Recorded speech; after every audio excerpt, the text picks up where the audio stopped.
Hey, Texas. I got something to ask you, Texas. Why ain't marijuana like completely legal yet? Like it's getting there. Like Hey, where are we at with it? You the smart I feel, smart I brother. feel, I feel we're Where on. we at with it? I feel like we're on the cusp. With, you know what I'm saying? It might get legal. Look, if Beto wins, which I know people are like, oh, that's not going to happen, but it could happen. He's running on a platform legalization. But honestly, I would look more towards the federal government legalizing it. Yeah, it could happen. It might happen. I know people be like, oh, things can never happen, but you never know. It takes force and willpower, and a group of people actually wanted to do it because they also said that abortion might never be, declared illegal, and them dudes tried to do it overnight. You know what I'm Oh saying? my Like God. anything can happen if you want it to be Fucking up the done, game. and It gets no love. It'd be nice if we got some people in that wanted to vote the will of the people. But honestly, I'll be telling people now, I'm like, look. Uh, Maybe something needs to happen where people get mad. You know what I'm saying? I feel like people be holding the government like they be like, oh, the government gonna do what they gonna do. But I feel like now people starting to get mad where they like, all right, man, y'all tripping. Like y'all declaring abortion illegal. Y'all got black people sitting in jail for weed for no reason. Y'all legalizing weed in certain areas. So some of us, you know what I mean? And it's just like random stuff. I'm like, nah, ain't nobody even asking for this. Like over half the country is like legalized weed. Over half the country. We doing stuff because only a couple of people are like a very small minority of people want to handle things in a certain way. And most everybody else is like, dog, just let me smoke my weed, live my life, and leave me alone. Like that's Let all me live people my ask. life. That's it. So yeah, you never It's know. funny too how alcohol is the legal one. Like you Man, drink on alcohol, hey, you see me drunk, I look. get loud and belligerent. But weed, Al- I'll be like, Alcohol is a drug that's so involved in everybody's life that we just treat it like it's normal. But I mean, like you go to a restaurant and they just basically be like, oh, we got our food and like also we got like a table full of drugs. Like that's what alcohol is, man. Like they used to have the mob and stuff, they was selling alcohol. yeah, They was selling out, they was slanging Al alcohol. So Capone. that's one of the big things too, where I was like, now alcohol is like, they advertising in beer commercials and all this other kind of stuff. But I'm telling y'all right now, like, look, whatever drug you like, that's your drug of choice. Like, whatever it is, be safe, blah, blah, blah, blah, blah. I Alcohol is can't hear horrible. you. Alcohol is Can't a hear you. horrible drug. Hear Oh, you. can you hear me now? Hello? My bad. No, that was me. Yeah, that's what That I was thought. me. That was me. That's your headphones. You want to just pop those out real quick? See, look. Hell yeah, I'm gonna pop these things out. But yeah, alcohol is a horrible drug. Like it's a horror, and I've had alcohol, but I'm like, no, I'm gonna tell you right now, alcohol is horrible for your liver. There's not one. There ain't too many. Even when they be like, oh, wine helps you. Man, you go back and look at those studies. The amount of wine you got to drink to get all the good stuff in it, you die. Like alcohol is not good for you. If you like it, you like it. But I want people to talk about alcohol the same way. I don't know. Like there are foods that are bad for you. A double down sandwich is not good for you.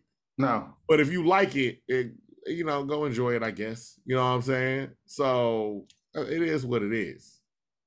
And that's what it is sometimes, Yeah. You gotta like what you like. You do what you want to do when you want to do it. It's one of those things. I mean, hell, we was illegal at points. So, it was illegal for us to be free because, I was just about to say it was illegal for us to be free. We wasn't illegal. It was definitely like you know what I mean. It's because we're black and ugly as ever. I oh, stay okay. Houston down to my socks. Oh no, it's them again. It's them boys from In My Humble Opinion. Yes, once again, it's Avery, like a very nice guy. I'm one of your hosts. I'm your co-host. I'm here with you. You can find me at the Avery, THEE_AVERI. And that's my brother, Jess Devon, ladies and gentlemen. That's me. That's me. Yes. And you can find Jess Devon at Jess Devon on really everything else, but you can find him at Dr. Douglas on Twitter. He's the best writer of this century, ladies and gentlemen. Cherie. It's been a I'm short doubling century. down. It's been a short century. You're right. I know it has. It's only I'm been, doubling down. that's it. Who knows? Who knows? We're I gonna like see my how it goes. family, people. That's fine. We're That's fine. yes. We're a Black family that likes each other. Okay. Go figure. So once again, this is In My Humble Opinion podcast. You can find us both at My Humble O. And, if you want to be a part of the Humble Hub, you got to like, share, and subscribe. That's just what it is. Thank you very much for everybody just coming in and listening. Thank you for following. If you're on the YouTube, click that subscribe button somewhere over in this area. Maybe it's over here. I don't know. But if you're on everything else, just tell a friend to tell a friend to tell a friend to tell a friend, because that's what happens a lot of times in this music industry. We go to a lot of things. And so I've heard this name a lot of times, but then I got to see this person. So let me tell you about our next guest. Okay. Lots of things was happening. All right. When we thought the world was going to end. Okay. The pandemic ruined a lot of things for some people. And, some of those people were able to excel. Some people went back to school like myself. My brother, he kicked up his article output. Some people was out there working out. Some learned a lot of alternative sources of income, which brings us to our next guest. Our next guest started really recording her raps. And I don't know how she did it, but she got the most deepest person ever to sign her to his record label. That's right.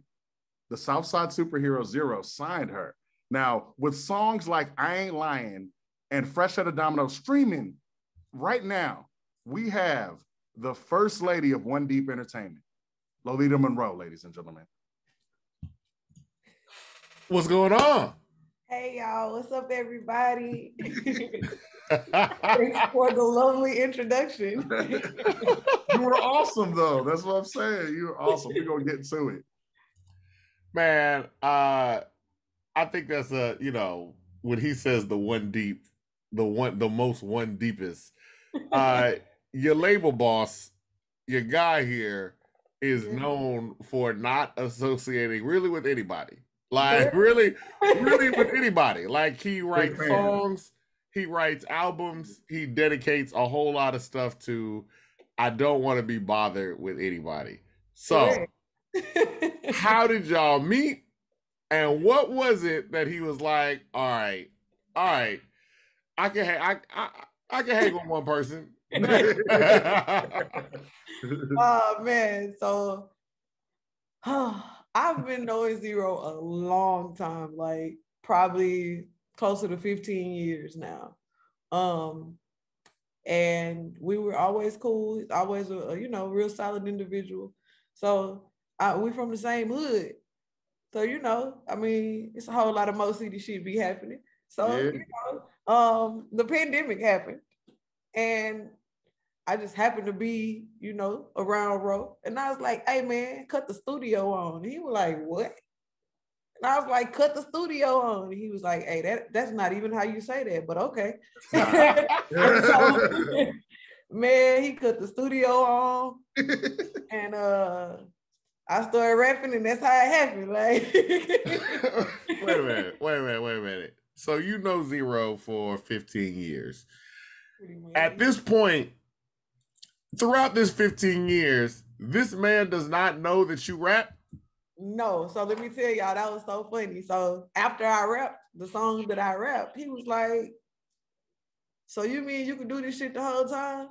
I would have cussed you out right now, bro. And I just bust out laughing. It was like, man, I wasn't trying to get signed. I ain't never told you I couldn't.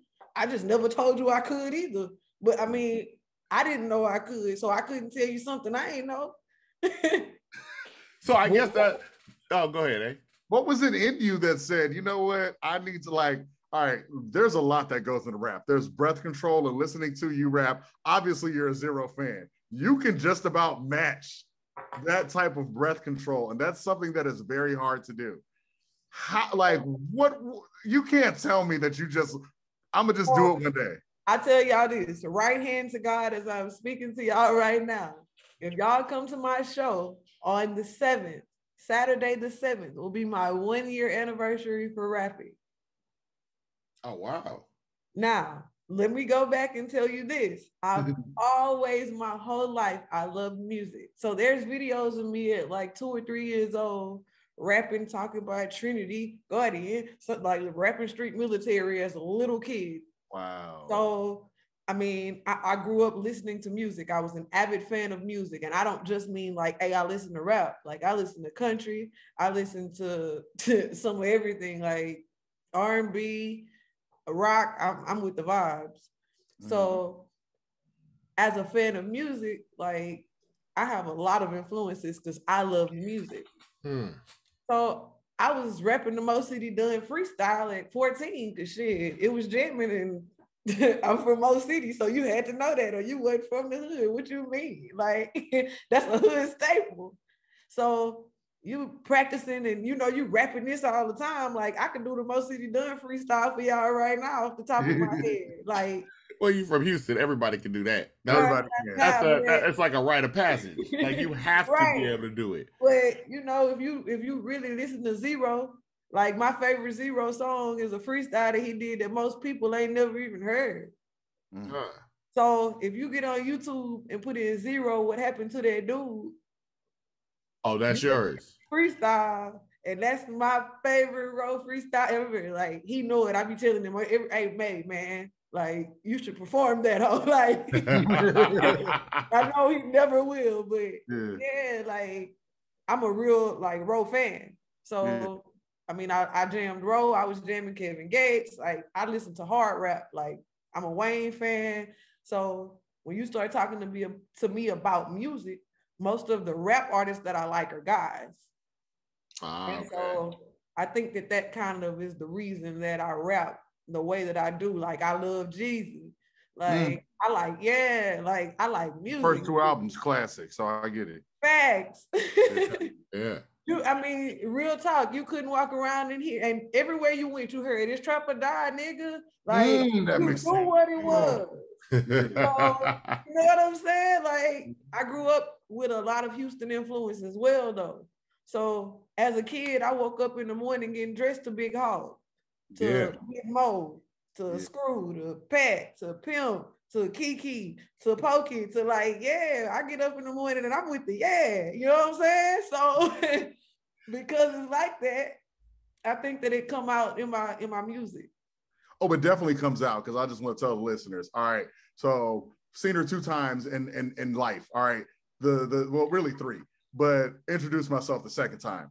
And when I walked up to her after she finished performing, I said, hey, me and my brother got a show. In my humble opinion, we really like to have you on. This is how she goes. Really? Thank you. You guys think? I was like, oh, yeah, her music, she has murdered everybody that I'm terrified of her. She had killed multiple people on that stage. She is like multiple people. Okay. She is so tiny and so cute and so sweet. She's very polite, but don't get it twisted. Because I feel like if I say something the wrong way, she will jump on a chair and kick me in the face. So that is awesome, though. That's what I love about you. Well, I'll say this. First of all, the album is called Napoleon Complex. I've seen it's awesome. Coming up, because you said Mo City. That's where you're from? So I grew up in between Mo City and Blue Ridge my whole life. Okay. My grandparents lived between Blue Ridge and Chickahoe. I guess that would be over by Addicts Middle School. So I had aunts in 3rd Ward. My grandmother is the baby of 17. So I have a huge family, right?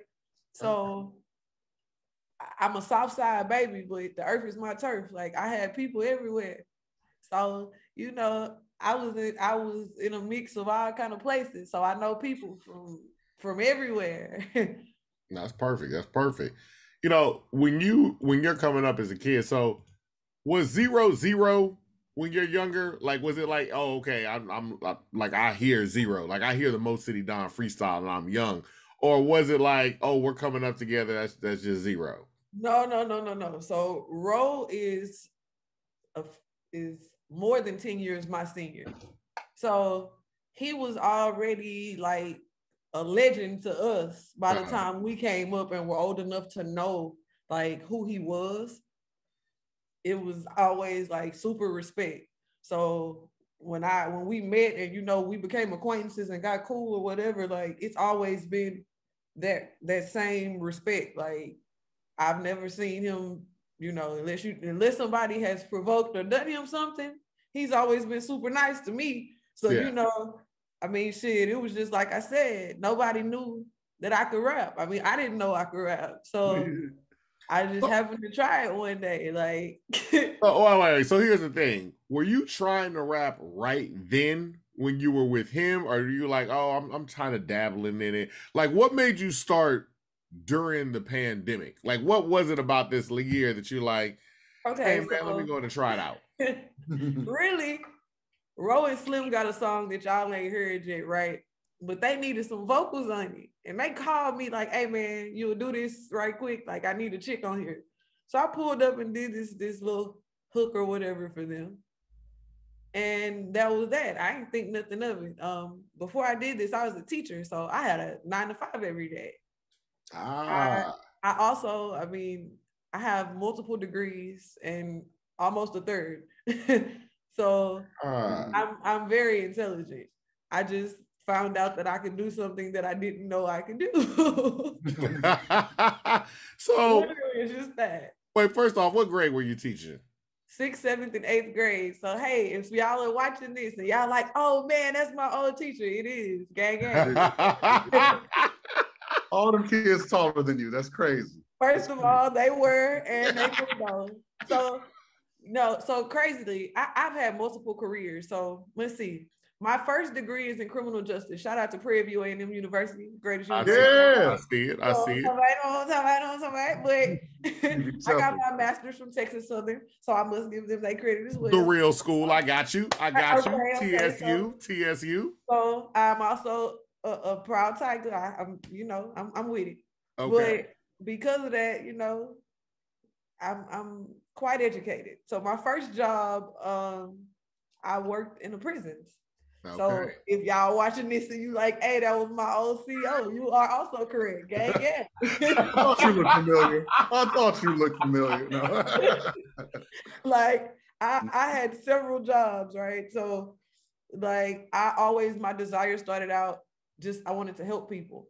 And I came from the hood. So a lot of people where I come from, they don't make it to my age, and definitely not with the educational background, and like a lot of people don't make it there from where I come from. So I wanted to give back and be able to help. So that's really how I started my journey into school or whatever. So I never, like, my grandfather wrote music and sold it back in the day to the Four Tops and other people, but I played in the band in school. I sung in the choir at church because my mama made me. Shout out to my mama.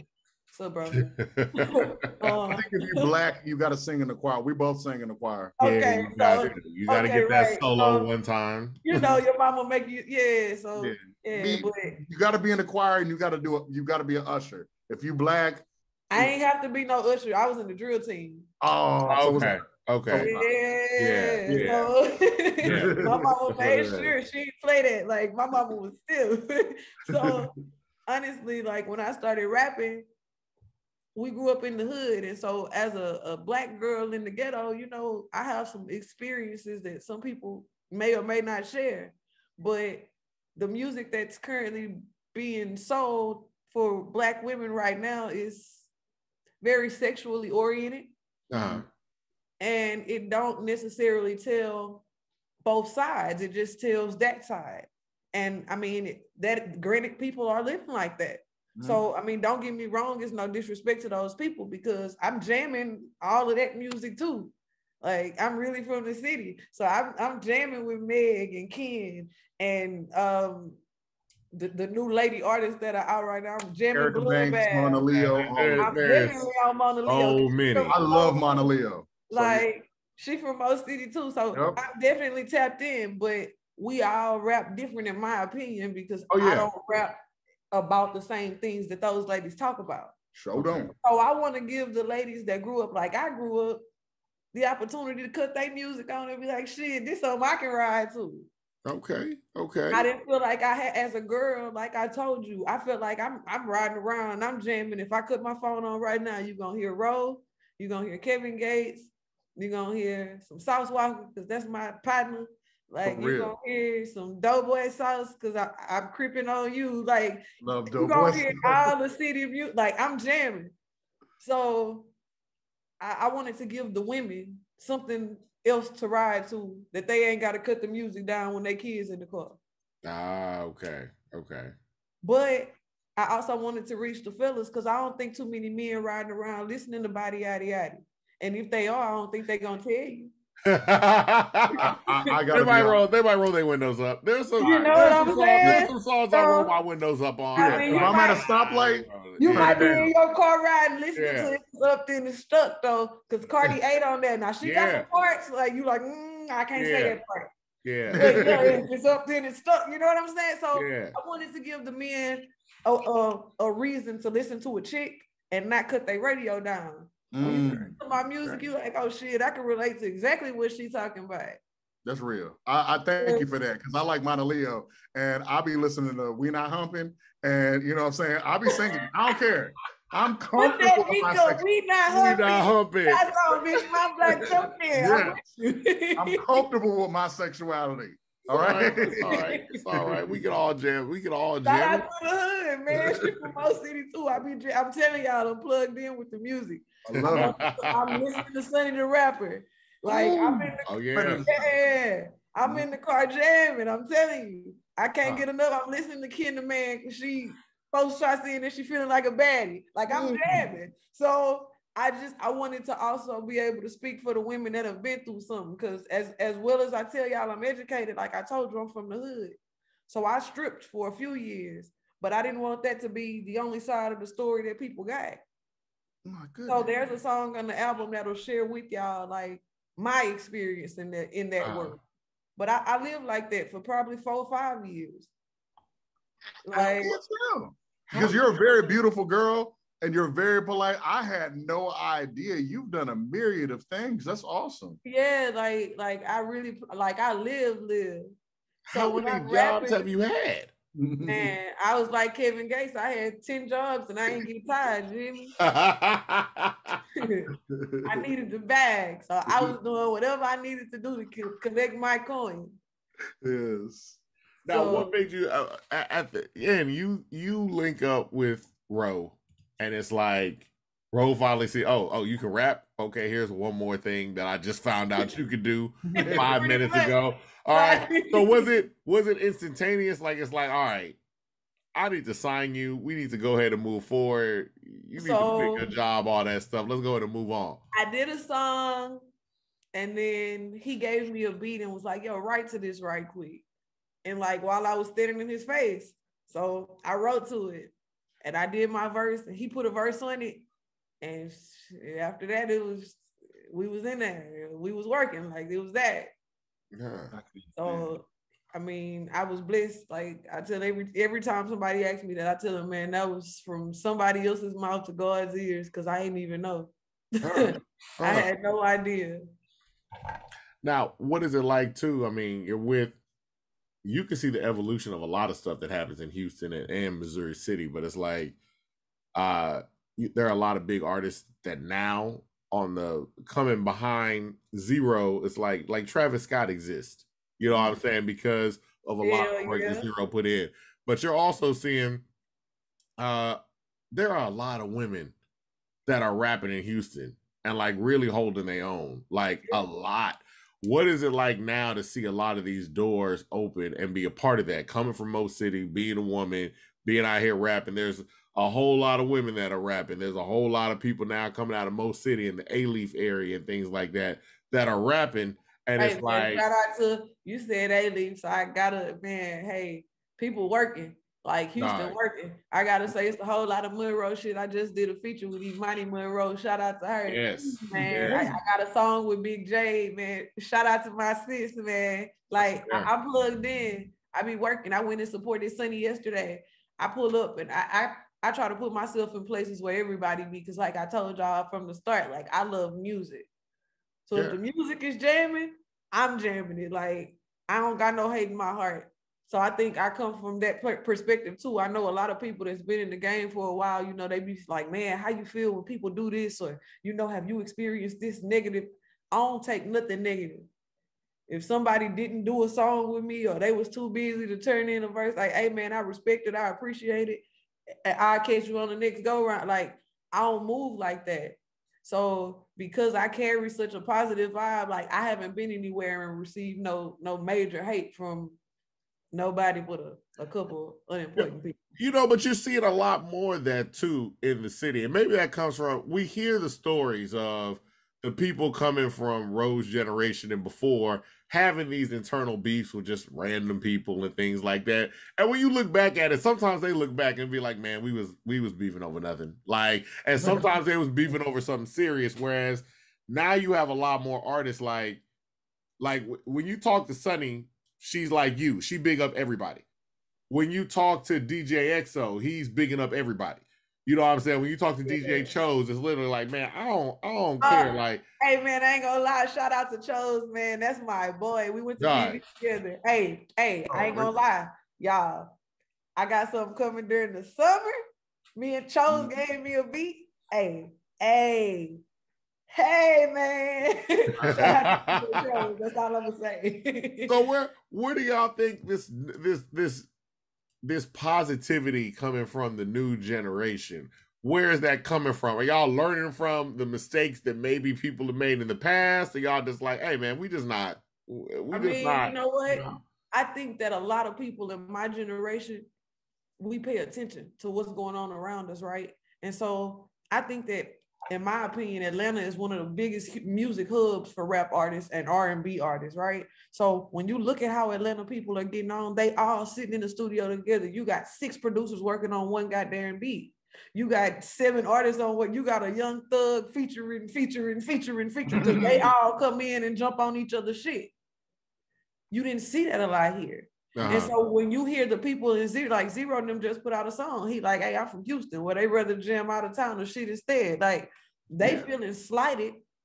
You know what I'm saying? They generation taking it like, damn, the people in our city really don't even be fucking with us.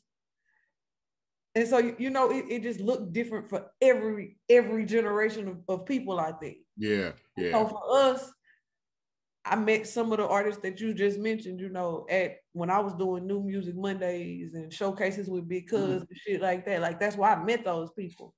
But I came into the game humbly, respectfully, and jamming. Like, if the shit was jamming, if y'all were there, I supported Sunny last night. She was laughing because I'm singing her song word for word on the background. Yes, Sunny, yes. Like, it's just, I think that we all really have embraced each other for the most part. And that's not to say that, you know, somebody gonna have beef with somebody. Like, it ain't never a time where everybody gonna like everybody. Yeah. I don't want nobody to mistake it for that ever. You know, it's always somebody into it. But me personally, I be staying out the way. I speak to everybody. I respect everybody. You know, I'm jamming everybody's music. I'm trying to work with whoever trying to work with me. Like, yeah. So I think that makes me a little different also, because people hear my music and, like y'all said, I'm fucking people up. Don't get it twisted. Like, I'm glad I look nice and freely, but at the same time, I think my music is not advocating for violence. It's just saying that, man, people are going to play with you. And when they do, how you proceed is how they're going to proceed. So if you fuck with me and I run in your shit the first time, we ain't gonna do that no more. If you fuck with me and I turn the other cheek and be nice and kind and say, please don't do that anymore, when you feel obliged and you do it again and then I knock your ass out, like, people put themselves in fucked up situations. I'm a forearmed kind of person. So I let you know up front. My song that you singing, I said I keep the shit cute, but bitch, I shoot. So in other words, shit is always going to be nice, kind, and cordial. But if you so choose to take it there, then she can go however you want it to go, friend. That's all I'm saying. So it ain't that I'm killing everybody. It's just I don't want to be fucked with. And I think that's why Ro vibe with me, though. Because I'm probably just as one deep as he is. Like, hey, Shit is cool. That's why I'm nice to everybody, because I don't want you to fuck with me. Yeah. But if you so choose to, then say you can get this issue. Now, that's it. Napoleon Complex. Yes, Napoleon Complex. All right. How much has because I mean, just judging from our interactions so far, you have a huge personality already. But it's like, how much was your size dealing with people? How much did that play into your personality getting developed and like where you are now today, and why we're calling this album Napoleon Complex?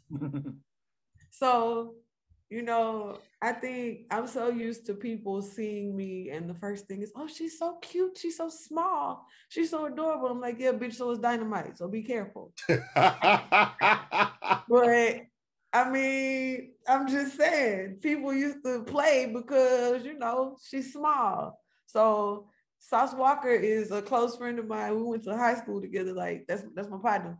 And right. And so they know me for doing just like, I'm cool. I don't bother anybody. However, if you fuck with me though, I turn your shit out. It's Dynamite. So, you know what?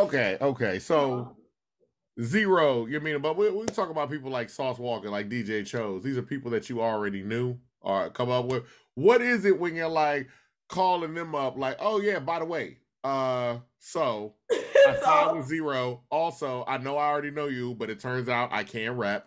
So I can rap. Like, what's going on? How did let's go through each one of them. How did Sauce respond? How did Chose respond? So Sauce walked in there and I played him the song that he's on, that y'all seen me perform, My Bad. And I was like, bro, I just want you to get on there and ad-lib, like you ain't even got to rap. So he heard it and he was like, what the hell, man? I used to cheat off your papers. Like, I was a super nerd. I graduated number 11 in my class, y'all. Like, I ain't playing.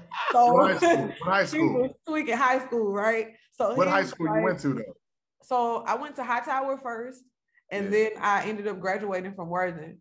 Okay. So I went to Hightower with Sauce. I went to Worthing with Mr. Altina. Okay. I went to Prairie View with Chose. Yeah. And Rogers and a few other people. Yeah. PV had something was in the water. Yeah, man, PV produces productive people. That's what we're trying to tell y'all. Like, we've been saying it, but I think it's really showing. Dero and Primetime Click and Q Smith on the beat. Like, yeah, all that's Prairie View. And everybody. So no, I stepped on my brother's joke, but not joke, his question. He asked about like what's it like calling these people now? So calling them now, like Walk was he was wild. He couldn't believe it. And then somebody tried to introduce us. Like, hey man, have you met Lolita? And he was like, nah, I don't know her. So I pulled up in the truck and he like, oh man, you mean, and it just kind of took off from there. Cause of course he like, man, I was in school with her. Like we was in classes together. Like, yeah. I knew Chose when he was DJing, and then when he created Brook Gang and they had the group, and Chose had a crazy evolution as well. Shout out to my boy, like I said, man. Like Prairie View really did produce some productive people, man. Like Really, also, Chose does country music, all right. Why are you talking about? No. I'm sorry because I read Norman North. Yeah. Hey man, look. I'm telling y'all right now because I saw a documentary on it's on Amazon. It's called For Love and Country, and they talking about a lot of black artists that are getting back in the country. Because by the way, if people don't know, country music come from black people. The banjo come from Africa. So let's just go ahead and put that out there. That develops into the guitar, all this stuff. But watch it, like you see these artists that are like super talented. Like, I don't know what was going on at PV. I don't know what was happening at that time. But as you're seeing these people develop, you were still never like, you're seeing Rogers get stuff. You're seeing Chose start to build up. You were never like, man, I'm gonna pick up the mic too. It's just spur of the moment, like Man, just I during was the trying to pandemic. get my degree and like so. I honestly, so naturally, I really thought that the end of this year, I would be graduating as doctor. Wow. And I'm like 12 hours away from a PhD, 12 hours, a dissertation, and comprehensive exams. Shout out to Texas Southern. But like I thought I would be graduating. I had no idea that I would be doing music, like at all. This was a complete like career change that fell in my lap. Like somebody really was praying. God was listening to me.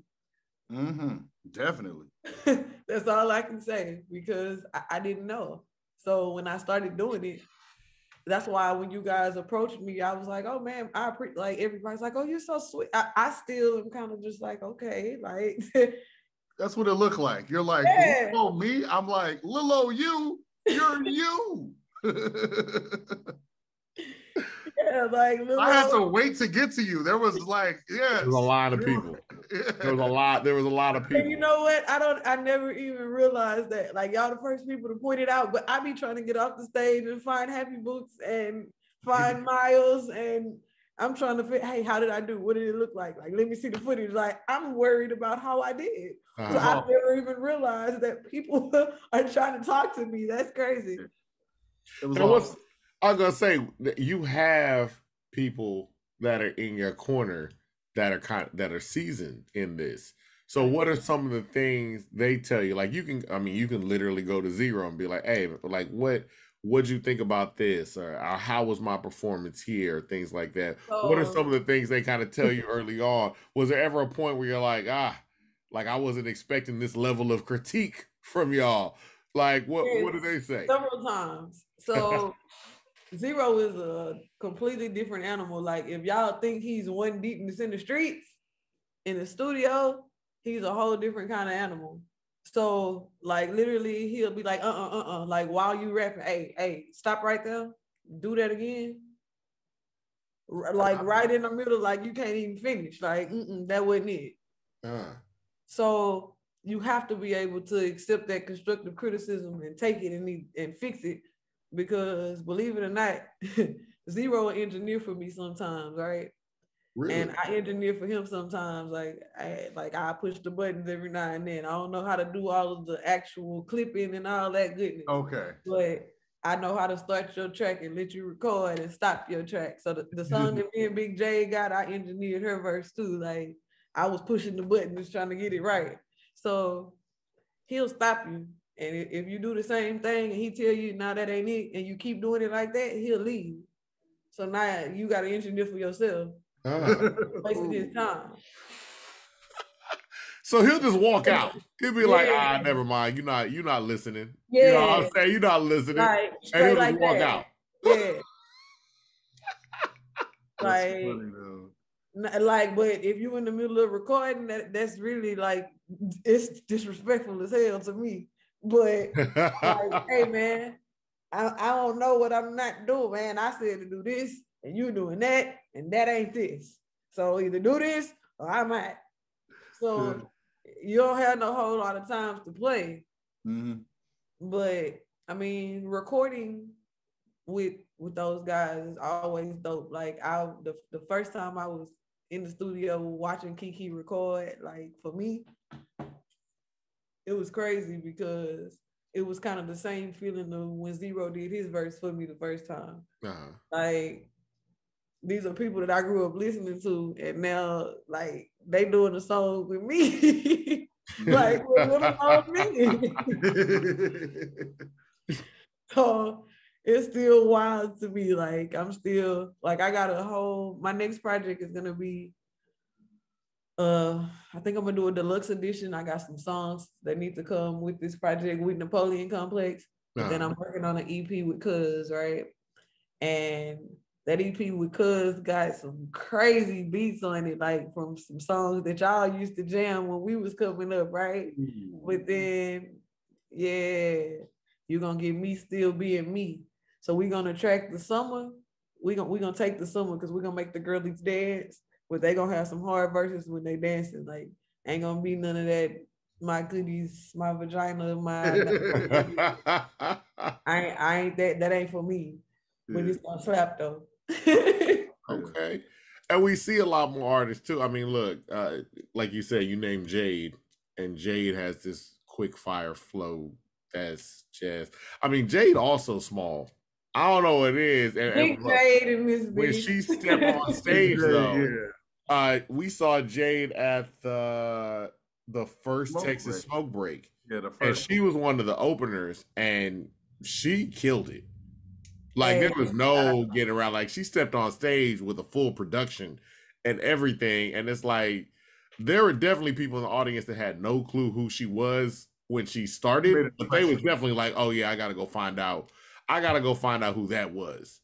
Like, that's one of those things. Like, yeah.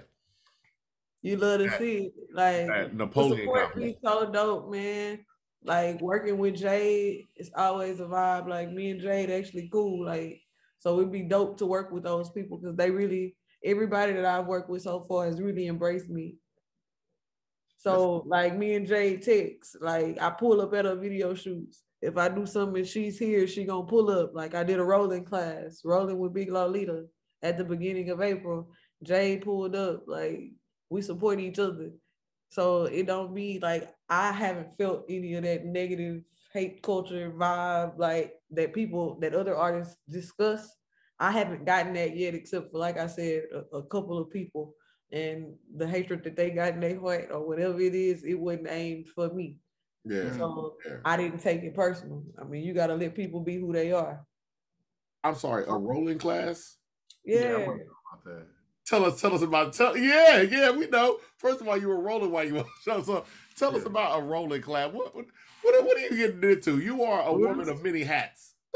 Oh, like naturally, I think my goal for working, like I want to work with Wiz Khalifa.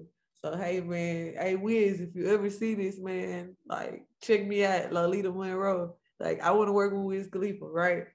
But the rolling class is just I wanted to introduce people to me.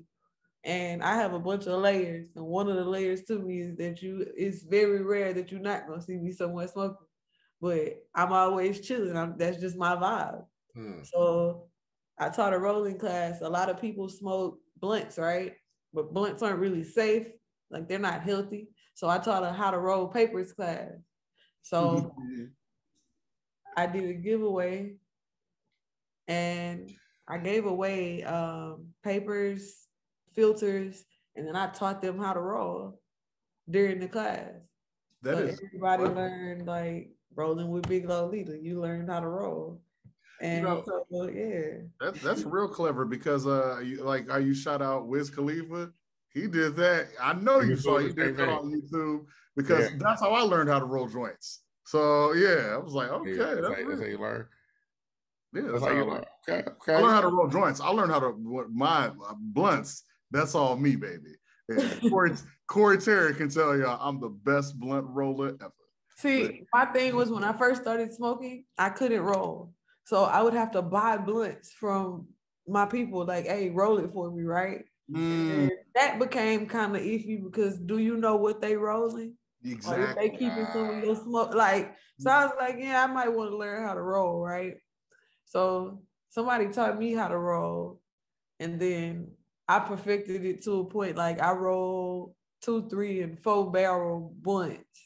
That's what I was teaching them to do, like roll double and triple barrels. And so, like I really rolled now. So it's kind of cool. Like that's what I was teaching them. So I've been really thinking about taking that with me when I travel and doing a rolling with Big Lolita class for the people that want to come learn how to do that. Like, hey, come tap in with us. I mean, it's real clever too. The title, what you're doing, and all of that. So I'm like rolling with, and then it's always good. I mean, if you want to partner that with us and we could just interview you while you're doing that, that would be cool. Just throw it out there. But always about the dough. But that would hey, I would definitely love to have y'all do that. So we didn't tap in about that off this camera. So Lolita, we talking about 2 degrees, 12 hours away from the third. I mean, and since we talking about weed and we opened up talking about the change and the stuff in the weed law, what is it also like watching the change in the face of what we thought a weed smoker was. Because people used to be like, oh, weed smokers lazy. You find out weed smokers be the fitness people. Everybody is out here smoking weed. Like I said, there's a guy we know that is a physical trainer, and he's like, oh, I smoke like before everything because it relaxes my muscles. He goes, and he got so scientific about it. I'm like, you took all the fun out of this. But the whole point is, what is it like also to see that change in face? Because you're highly educated, but you're like, I'm highly educated and I rap and I smoke and I'm still highly educated. I'm 12 hours away from my 3rd degree. You know what I'm saying? Right. I'm taking a break on my 3rd degree to rap. So What is that like watching, being a part of that change? I mean, honestly, I think it's a good look for the movement itself as a whole. Like, people gotta take that stereotype away. I think Wiz Khalifa did a great job with that. Like, he's been a great tool in taking away that negative stereotype that comes with it. But the thing of it is, if we're just being transparent, everybody has a drug of choice. Now, if you're talking about cocaine being introduced as a party drug, it was acceptable. It was socially acceptable. Yeah. It stays in your system for 3 days. So because you can do cocaine and it not testing your drug test, that makes it okay. You could drink alcohol. Alcohol is probably worse for you than anything we've discussed right now. Man. It's naturally legal. You want to know why it's legal? Because they can tax it. Yeah. That's literally it. So when they decide that they're ready to tax cannabis like they doing in Vegas, because I'm not gonna lie, Vegas is one of my favorite places to vacate. I love it there. Take me to Vegas anytime. I love it there. But no, seriously, like I'm a night owl anyway. So I like the fact that I can go out at 4 a.m. and eat hot wings and smoke and hang out with my friends at 4 a.m. if that's what I choose to do. Yeah.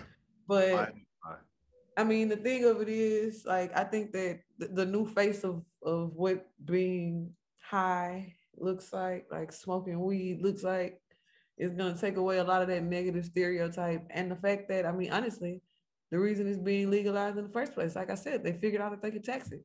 Yeah. I mean, look at tobacco. Tobacco is perfectly legal as long as they tell you on the back, in whatever size writing they choose, that it contains rat poison and arsenic and cat piss and all kind of other stuff that you don't realize that you're inhaling when you smoke it, right? Yeah. So, I mean, it's just really having a realistic view on it. But I think what makes me different is that, you know, people usually are able to manipulate people with their science and their statistics. And you can't manipulate me because I've taken statistics like 3 times, sir. Make it make sense, right? I put it on paper and make it make sense. Yeah, because when you look at weed is bad, right? Name me one person in the history of life that has overdosed on marijuana, because I have yet to meet them. It's never happened. And exactly. I tell people all the time, anytime they tell you it has happened, look deeper into that story, and I promise you it didn't happen. Yeah. It never. Somebody was popping. They did something additional. You didn't overdose. I said it has never happened. Meanwhile, alcohol be killing people all the time. Alcohol kills people that haven't even drunk. Like I get tired of looking at drunk driving stories. Correct. It's the worst. Like, drunk driving stories are one of those things where I'm like, dog, this is somebody that wasn't even involved. Look at how long we went through prohibition with alcohol. Yeah. And then all of a sudden, I mean, people were drinking moonshine, but think about how long we dealt with prohibition of alcohol. Yeah. And then all of a sudden, oh, it's taxable. I can make a nice profit margin off of it. Yeah. To hell with the fact that, like you said, it's killing people that aren't drunk, but it's killing you multiple ways, because you might crash, right? But you might have cirrhosis of the liver. Cirrhosis of the liver. You might end up with throat cancer because you burned your throat constantly pouring. Like, come on, man. It's just, I mean, people need to use their noodle. That's all I'm saying. Yeah. I mean, I was reading one study. There's one doctor that's like, dog, we still don't even know why alcohol affects us the way it does. We know the effects, but we can't even pinpoint like why it's doing what it's doing. We just drinking poison. And That is what it is. Exactly what it is. If you enjoy it, that's fine. But it's like, don't act like this is where they treat weed on the federal schedule like it's cocaine and crack. Like, you're like, what? No, but the thing about that is, look at how long on the schedule cocaine was a lesser offense than crack. Yes. Oh. Yes. So, I mean, if we're really talking about what the system is designed and set up to do, Absolutely. we're having a really that's a really interesting hole to tunnel into. Oh, yeah. And because I know the statistics, like my additional degree is in administration of justice. So the conversation that you and I are having is the conversation that I'm having on paper. Delving into those things, and like when people start to see that, I mean, look, I feel like everybody in the know knows that everything that is illegal in terms of the drug thing is based on race. I feel you could trace that down to pretty much everything. You can always find some kind of reason for it. Right? Yeah. If we're even gonna look at that, man, what did the police originate as? Yeah. Yeah. The police originated as slave catchers. Slave catchers. Oh, yeah. They were not designed to do anything but prohibit, restrain, and restrict people of color, right? Yeah. So the shield that they have is still the original, that of slave catchers, with additional things added to it. Yeah. Yeah. This country. So, I mean, if we're gonna go there, we gotta go all the way in there, right? Like I told you, this is a deep, deep hole you asking to travel into. Oh yeah, yeah. And I'm more than willing to go there with you. I was gonna say, you know what? This is supposed to be. You're gonna take us for a ride. We're supposed to be light and talk about the Napoleon Complex. Light, yeah, Napoleon Complex. When we get the live studio, we definitely want to have you come back because I love talking about stuff like that. And again, if we keep talking about this, they're gonna try to ban our podcast for CRT because they try to hide the truth on everything. They be like, "Oh, y'all talk about what really happened."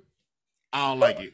I don't like it. So no, absolutely. First off, let's get back to Napoleon Complex. When is Napoleon Complex coming out? What's our schedule? What are we going to be seeing from you in the near future? All right, guys. So Napoleon Complex drops Friday, the 6th. Go ahead and pre-save that right now in your Apple Music, your Spotify, your Pandora, your Google Music, YouTube. all that good, your YouTube, all that stuff right there. Napoleon Complex, Lolita Monreaux, Big Lolita, because I slide bitches from time to time, you know. What can we expect to hear from it? Who is gonna be on it? Tell us about what we're gonna be hearing with this album. Oh man, so I got a dope 16-song project. My first project is 16 tracks, and I actually took tracks off because it was longer than that, if we're just being honest. Mm-hmm. So I have Zero featured on my album quite a few times, and I mean, honestly, that happened because as I started working, he would hear stuff and be like, "Oh man, that's hard." Y'all sound perfect together. You're like, to me, you're like a female Zero, but you're not. But the thing is, you're not like, you know how some people clone?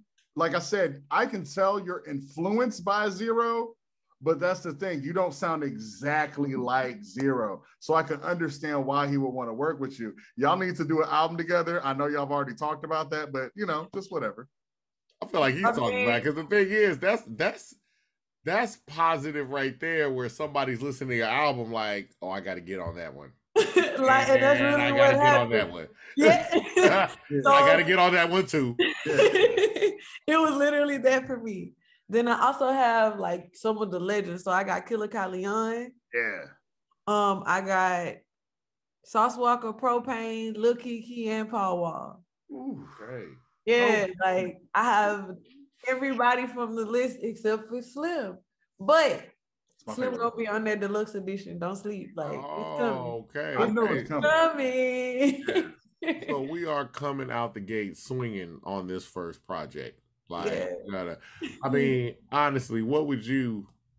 I just want to go back if we talking about before high school, nerd you sitting in class, Cross Walker copying off your stuff, could you have ever imagined that you would be dropping an album with Zero, Lil Keke, Slim Thug eventually gonna be on it? You know what I'm saying? Propain, like all these guys. Could you have imagined, yo, this is what I'm gonna do 12 hours from finishing my 3rd degree? Heck no. Heck, I'm talking like not the slightest idea, man. Life is a roller coaster. I'm just enjoying the ride. Like life is a roller coaster. You enjoying the ride. No, that's fantastic. That's fantastic. I'm just enjoying the ride, man. I'm happy to be here. I'm happy for it. Like I said, I'll be wanting to work with whoever wants to work with me. So I'd be like excited and grateful because I just be wanting to work. So like, I don't know. I still feel like me. So people be asking me questions and I just be like, I mean, I still feel normal, right? Yeah. So everybody else is like, oh man, you saw that. I'm just like, me? Hey, prepare. What you talking about? Well, prepare to stop feeling normal because it's gonna happen. People gonna start lining up, just like after when you finished the stage with Big Cuz, and people was lining up. I mean, you got to get prepared for that kind of stuff.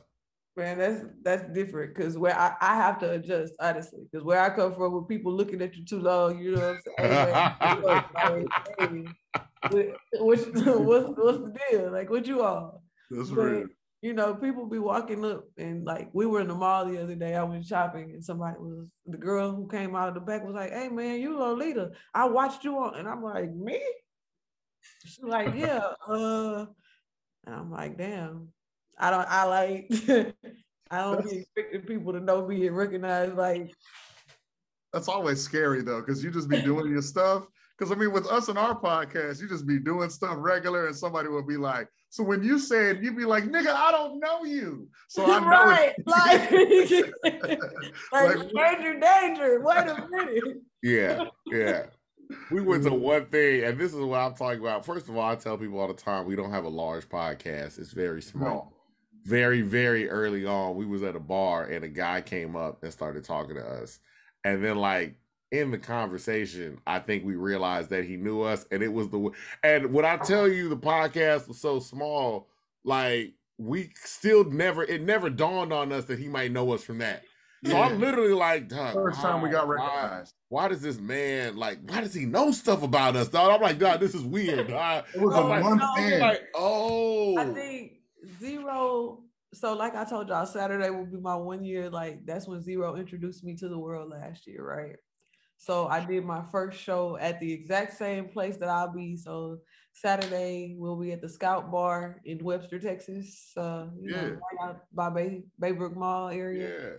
Yeah. So yeah, like I performed there 1 year ago as that, that was my introduction to the world, right? So this is so crazy. Like I'm gonna have a whole album out. So if they at the show, like they're used to me doing a couple of songs and I'm out the way. Like I got a whole set. Like it's crazy. Like people gonna sing my music. That's still wild to me. Like that's the part that be having me kind of tweaking. Like that's kind of different. So I'm on stage rapping and people rapping with me and I'm like, oh, okay. You know that song? Yes. Full circle. Look at that. Yeah, that's crazy. Man, we just really want to thank you so much for coming in or really, staying in rather, and just, showing up and doing the In My Humble Opinion podcast. Once again, y'all, I'm Avery, like a very nice guy, and I'm one of the co-hosts with my brother, Jess Devon, and we've had Lolita Monreaux, and she spells Monroe like Papa Doe. So there's some cleverness all like with it. Papa Doe. I like hey, you know what I'm saying? You gotta don't follow me if you don't follow me, man. Follow me at Lolita Monreaux, LOLITA _MONREAUX.